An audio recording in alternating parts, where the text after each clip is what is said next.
Hey everyone, welcome back to the channel. Today we're diving into all the drama, laughs, and touching moments from Georgie and Mandy's first marriage, episode 19. From surprise decisions to heartfelt conversations, this episode had it all, and I'm breaking it down scene by scene.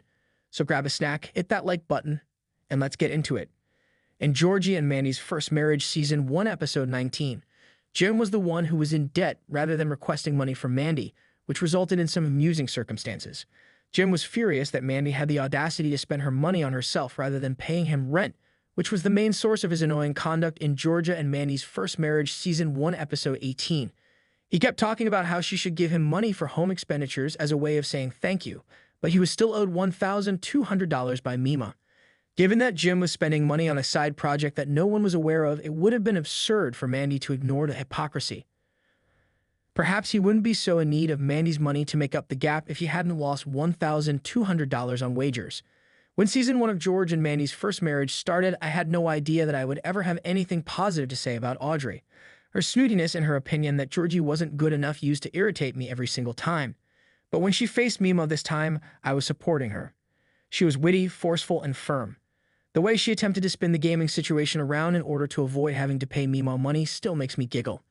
Naturally, that did not mean that Jim was no longer seeing Audrey, which was the proper course of action. Audrey was correct in saying that the gaming, which she believes is a waste of money, was worse than lying about it. My admiration for Jim and Audrey's marriage grows as the show progresses. Even though they argue frequently, they always work things out and eventually smooth up their communication issues. When Audrey decides she can't stand something, she can't be persuaded otherwise. She knows when to pick her battles and when to confront Jim about his stupidity. Even though Dale never plays a significant part, his remarks are always entertaining, and this time was no exception. Annie Potts and Craig T. Nelson are two of the greatest comedians in the business, and Mima and Dale argue the way people who know each other well do. Because of this, I never really gripe about Mima-centric episodes, even when the plot is subpar. Without Mima, there would be no Dale. Mima's sole story is this gambling ring bullshit, which frequently disappoints me.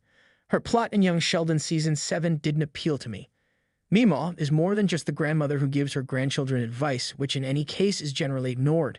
She did, however, have a compelling story about how the storm damaged her house and cost her all the money she had stashed in the Raisin Bran. She didn't have to end it with a season-long plot about how she enlisted Georgie in her illicit gambling operation, got jailed, and carried on operating a gambling ring covertly while on probation. I was irritated that they were dragged into Georgie and Mandy's first marriage because those stories were ridiculous and didn't help her character. Furthermore, even though it was humorous, Mima did not enjoy the first time around with her gambling on Georgie and Mandy's first marriage, season 1, episode 14. After that, I had a hope that this gambling saga would end, but sadly, it continued.